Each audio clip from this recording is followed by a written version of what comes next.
you are an entrepreneur, a professional, a speaker, or a coach, and although you've come a long way, it's time for you to take it to the next level.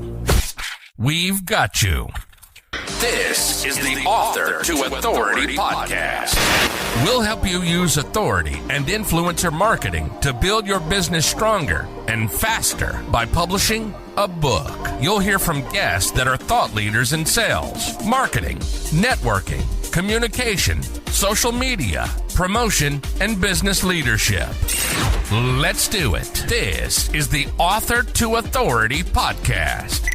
And now your host, the extraordinary word ninja, Kim Thompson-Pinder. Welcome to the Author to Authority podcast. And today we're going to talk about differentiation. Now, I know in today's world, there's kind of two streams of thought, like you need to be the same as everybody else, because if you're different, you're putting a target on your back. But when it comes to your business, differentiation is the key. One of the keys. There's lots of different keys, but it's a good one that's going to help you just become one of those market leaders, become that authority, become that expert, become successful. And so I have Daniel Den with us here today, and you are going to be so impressed. Okay. So he helps business owners discover widely successful marketing ideas. Now, he became fascinated with marketing and sales almost 2 decades ago.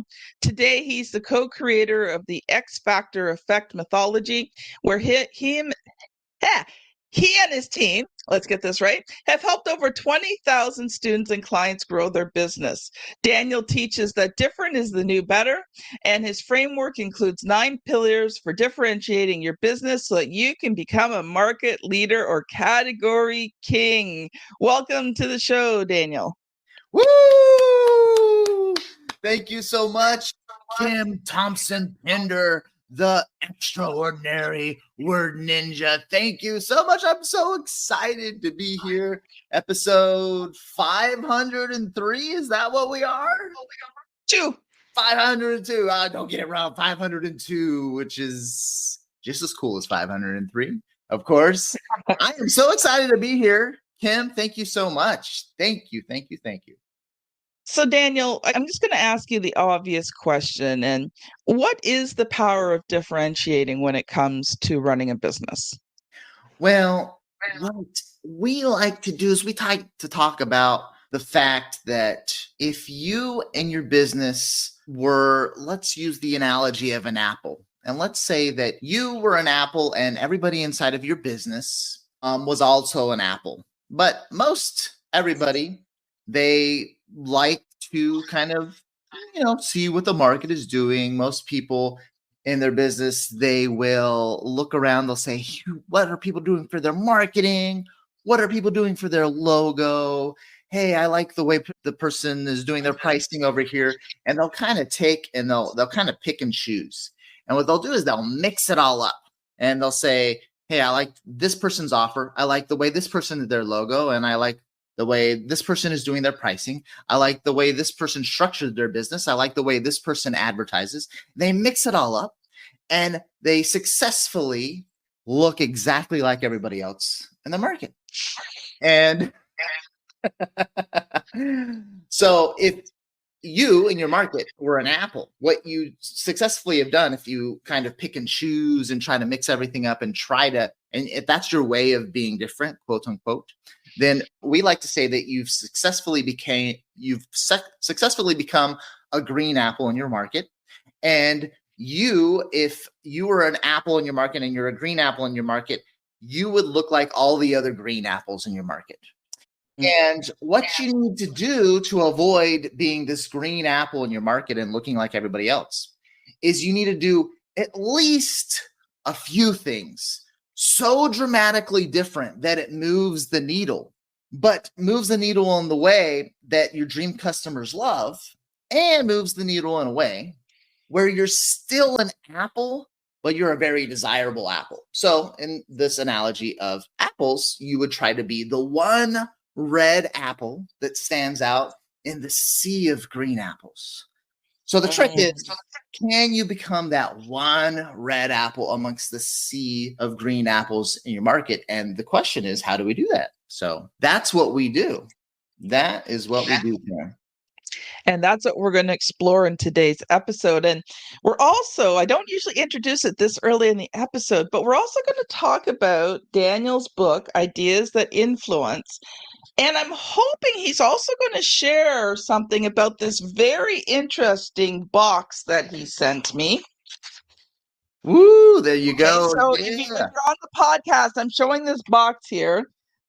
You can watch it on YouTube if you want to see what the box looks like. I got this box and my first thing was, I'm impressed.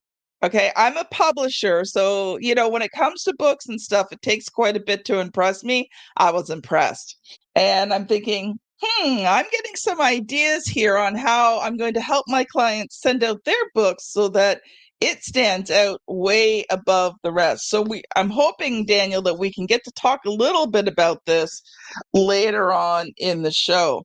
So first, Daniel, let's just cover, what are these 9 pillars? Because, it's going to take you a little bit to explain all that. So I want to let you loose to talk about those 9 pillars, what they are, and how you use them to differentiate your business.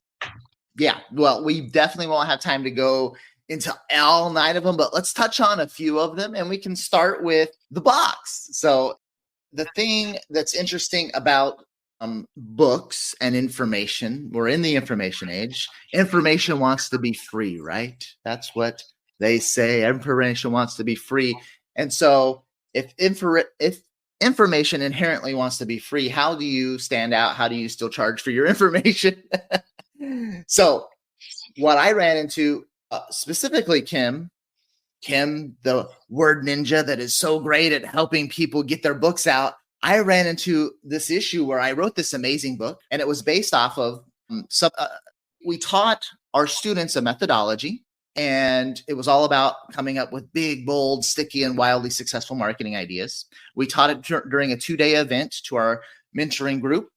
People had paid $12,000 to be part of that group, and they absolutely loved it. So I was like, this would be a great book. So I spent, the year that it takes to write a really good book. I know that Kim helps people do it much faster than a year, but I was one of the ones that didn't. Nope. It takes a year. If it's For high quality books. I mean, if you want to slap something together, you can have a book out in, and a half decent book, not, extraordinary, but, a reasonable, solid, average book. You can probably have it out in 3 to 4 months. But if you want something really good, really quality, we take 9. The minimum is 9 months, but it's usually a year to 14 months that we take on our books. I love hearing that, Kim, because there's so many people that are like, write a book in 2 weeks, write a book in 30 days. And I'm like, what? Like, and then I read those books and I'm like, no, like this isn't a book. This is a transcription of a podcast episode. Exactly. and sure enough, if you read the books that teach you how to write a book in 30 days, it's like, well, first you're going to say everything that you want to in an audio, and then you're going to transcribe it, and then you're going to pay somebody like Kim, and Kim's going to look at it, and Kim's going to say, yes, this is amazing, right? No, Kim's going to look at it and say, this isn't a book. Thank you, because we take a month to 6 weeks to put together all the foundational pieces before we even start a book. Perfect.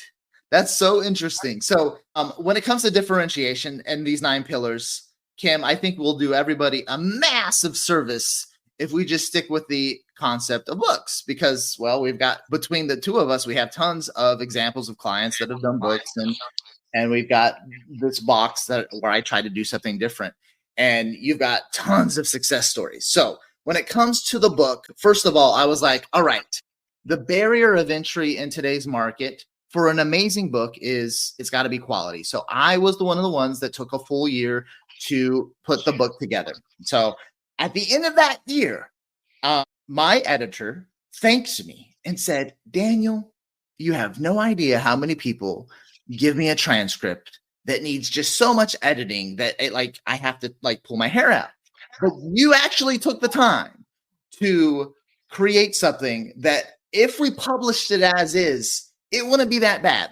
And she's like, it needs fixing, but it's pretty good the way it is. So thank you. And I was like, perfect. So we edited it and it was great.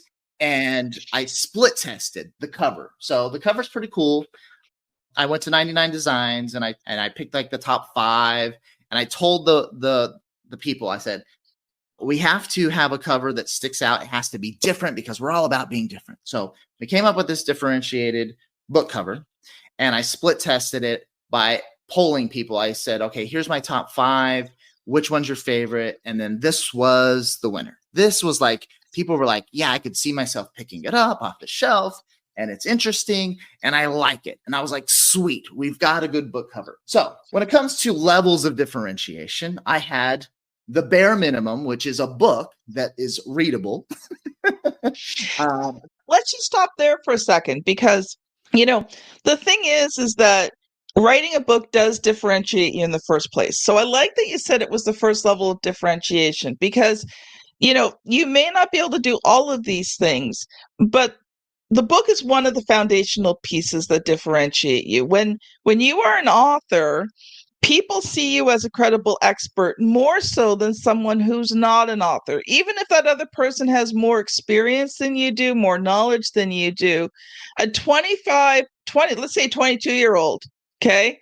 I think my nephew's 20. Okay, so let's say 22-year-old writes a book on something. And let's say it's a good, decent book, not, something childish. They would be considered more of an expert in today's world than someone who is 50, has 30 plus years of experience, who hasn't written a book. Right. It brings a whole level of credibility. It's amazing. Immediately, it's like when you launch, it's like all eyes on you. You might not sell like crazy when you launch that book, but it is like all eyes on you, and your authority status instantly just skyrockets. It's like, whoa, you wrote a book. Perfect. So level 1 is writing and getting it edited with somebody like Kim and getting it to the point where it's good. This is a good book. And then level 2 of differentiation was I went the 4-hour work week, Tim Ferriss example of split testing. Okay. I split tested the name of the book, Ideas and Influence. Yep. I split tested the cover. So level 2 of differentiation, I vetted with the marketplace a cover and a book title. Okay. And those were my winners. Split test, surveys, Ideas and Influence was the winner. And then the cover, this was the winner. So I'm slightly above average as is. Okay. Wrote a good book, have a good title, have a good cover. All right. So here's the rest of the story, because what we tell people, Kim, is that when it comes to breaking through the noise in your market, you kind of need to stack your differences. You want to stack them in a way where you become kind of a unicorn in your market. And that's why we have 9 different pillars of differentiation. And as promised, we're going to get into a few of them through this example. So the trick is, if I'm going to be that distinctly different red apple in the market that stands out in a sea of green apples, I need to do something distinct enough. A cool name for a book is one step. A cool cover is another step. But it's like what can really move the needle? And that's where our clients specifically get so many results, because we help them come up with really big ideas that move the needle in really, really big ways, to the point where they do become that distinct red apple, and they can break through the noise and become a market leader or category king or category queen inside of their markets. And so me teaching this, because we have over 20,000 students and clients, me teaching this and me going to launch a book, Daniel's sitting there and he's like, all right, Daniel, if I am one of the examples of what we teach with the X Factor effect methodology, how am I going to follow my own pillars in order to launch this book? So I was in this conundrum. And here comes the story. So I'm sitting in a mastermind in Mexico. All right. Nice place to mastermind. Yeah, at Iskaret. If you've ever been to Iskaret, that's where I was, at Iskaret. Okay, we're sitting in this mastermind. It's beautiful. It's, and lots of amazing people. And I'm sitting in between some friends. And to the right of me are the Latimers. We've got Josh and Ashley Latimer. I absolutely love them. And I actually have it right here. So they have this really cool journal that they did with their kids called the Kid War Plan. And it's a journal for entrepreneurs. So pretty cool. And it sells like hotcakes because it's differentiated and people love it. And I was like, oh man. And they were like telling me their conversion rates on the page and everything. I was like, and in my mind, I'm thinking to myself, people love it and people are buying it like crazy because it's different, and different is the new better. Again, that's everything we teach. So it's like confirming my own teachings, right? And then I'm sitting, and then to the left of me is my good friend Mark Stern. And Mark Stern, he's all about helping people create these amazing boxes. And he is big on experiential marketing. And he believes what we believe, which was one of our pillars, that we are in the age of experience. Now, this is hopefully an aha moment for everybody listening, Kim. So, Kim, in the age of experience, this is how it works. We all have enough stuff. Going back to information, we all have enough information as well. So we all have enough information. We all have enough stuff. In fact, we have so much stuff and so much information that a lot of the times we do not want more stuff or more information. We have pretty much, we're blessed, all right? We are overly blessed with information and stuff. That's why junk removal is such a big industry. All right, I'm going to pay the dude $1,000 and he's going to come and he's going to take away all my junk. All right. Won't tell you how much stuff we got rid of when we moved across the country. I just won't tell you because I'm almost embarrassed. We full-time traveled for 3 years as a family, and we got rid of like all of our stuff, and it was so liberating to get rid of stuff. Like, and now we're like, maybe I'm like talking to my wife, and I'm like, maybe we're minimalists. Maybe. I don't know, but maybe we're minimalists. So anyway, but it is liberating. And so the whole point of it is, in the age of experience, we all have access to too much information and too much stuff.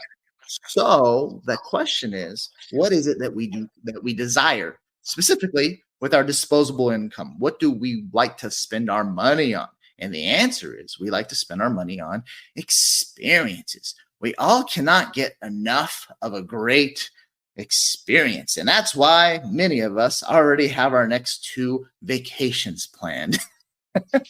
We all love a great experience, right, Kim? Amen. Amen. And so my friend Mark Stern, he's all about experiential info products. And I'm like, boom, ideas that influence can't just be a book. It has to be an interactive book box experience. And so what I ended up doing with the help of Mark is I launched the very first free plus shipping interactive book box experience. And it had a few goals. The first overarching goal was to give people an amazing experience as they read the book. And the second big goal was to increase consumption rates, because as authors, it pains us that people buy our book and then have the gall to not read it. How dare you, right, Kim?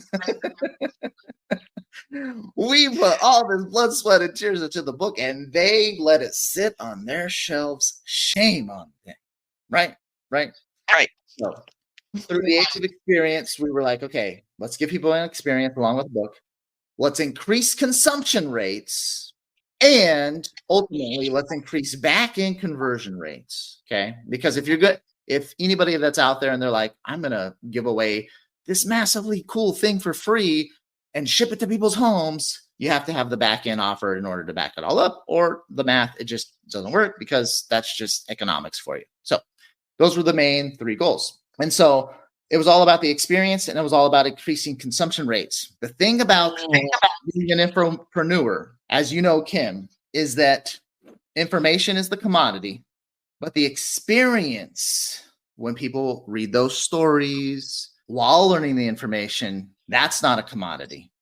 anything that brings the experiential aspect to the book, through the book, anything that you can add to it. If you add a challenge to your book, that's an experience, right? So that's why you have so many people where in today's age, they will sell their book, and then the book comes with what? A free 1-hour consultation, or this free something other experience, or this free challenge. In our case, we have the box experience. And so that's one of the 9 pillars, Kim, is join the age of experience. Now, we promised people 9. We can hit on a couple more. But do you have any thoughts on that before I jump into one of the other pillars? Okay, we can be talking for an hour on the thoughts that I have. What I would love for you to do, Daniel, because we did promise them 9 pillars. Could you just at least list off the 9 pillars, and then we'll spend the rest of the time, maybe another 5 or 6 minutes, just focusing in on maybe another 1 or 2. And then there's a question I ask every author that comes on the show. So I do want to ask you that question before. I know that question. I'm ready for that one. I know, but we do have to give them the 9. We promised them 9 in the title. Promised them 9. Oh no! Oh no! All right, here we go. Here's the 9. All right. So, these aren't in any particular order, but the first most important, it does have to do with avatar. So we say marry the perfect avatar. If it's just the unavoidable pillar where you have to dial in your perfect avatar. So we say marry the perfect avatar. The perfect avatar is who you want to work with, and it just so happens that they also want to work with you. That's marrying the perfect avatar. We say as another pillar, apply the Apple effect. So this is all about branding, and more than just branding, creating a family of brands that support each other. So Apple does an amazing job of not only creating amazing names for their product, but also coming up with amazing names for all the features of their product. So Apple created the iPhone and concurrently created the App Store, which came for free as part of you getting the iPhone. And then there's iTouch, and now there's Apple Pay, and so a family of brands. So that's one big way to differentiate. On top of that, and very similar to that, is another pillar where we say lead your tribe. We actually have an acronym, TRIBE. It's all about creating a tribe, a community around your brand. That's a big one for differentiating. Become an impact warrior is another one of the pillars.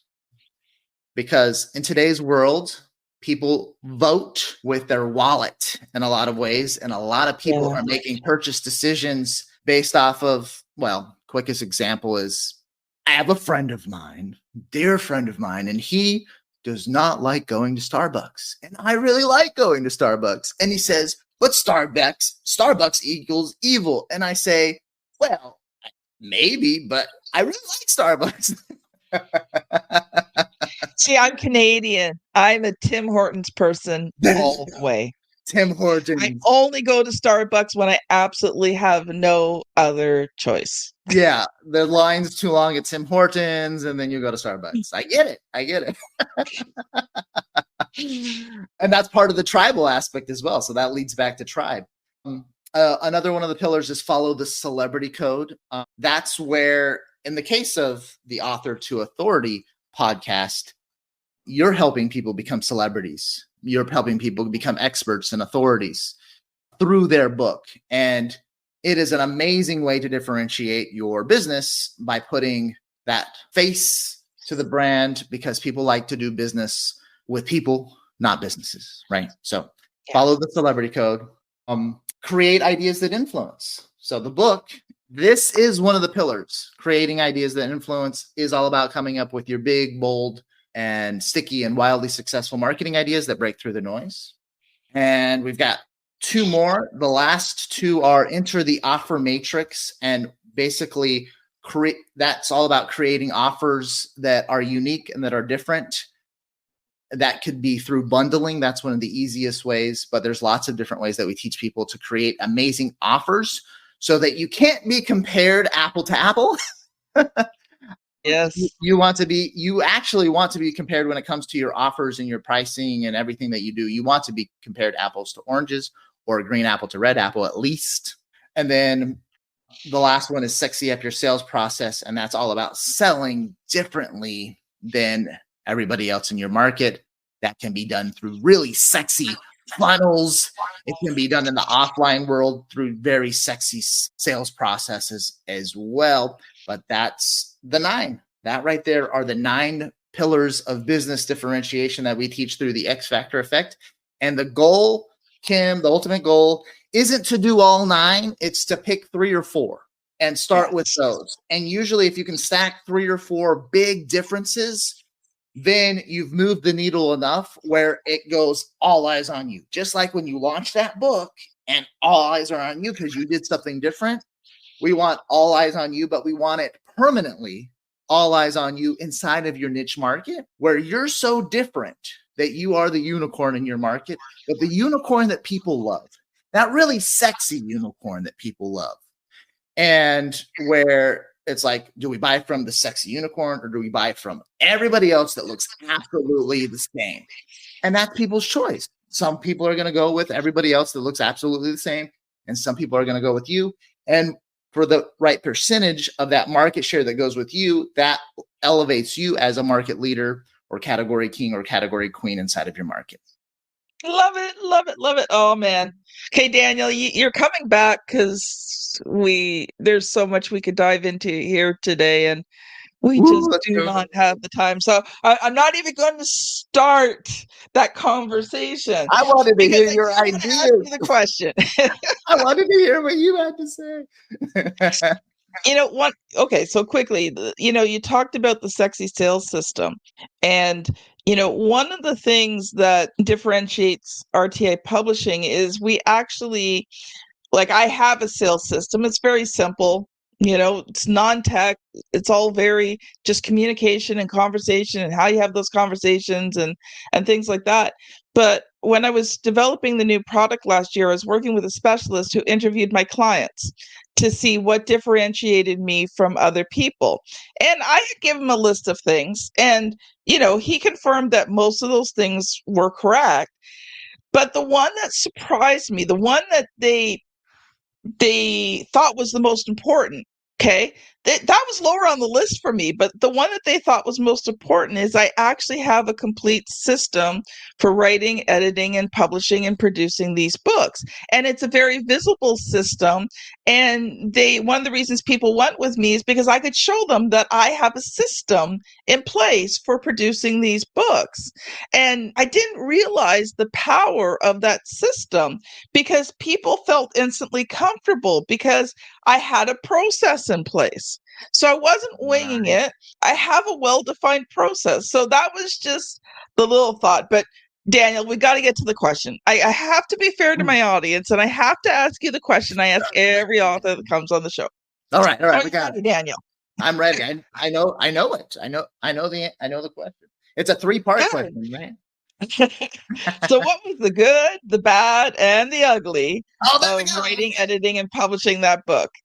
The good, the bad, and the ugly. I'm going to be 100% honest with you.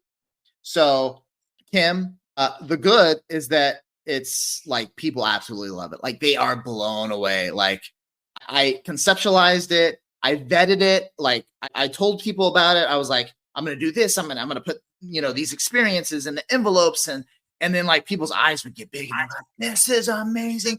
You're going to crush it. And so that was the good. Like I kept on getting all this positive feedback and I launched it. And then the positive feedback continues. 1 out of every 3 people that have bought from me so far have posted about it on social media, posted about my book without me asking them to. So just absolutely like, oh my gosh, like to the point of tears of happiness that the feedback has been so great from the people buying that they just feel like compelled to share about it on social media. The ugly was it's very complex what I did.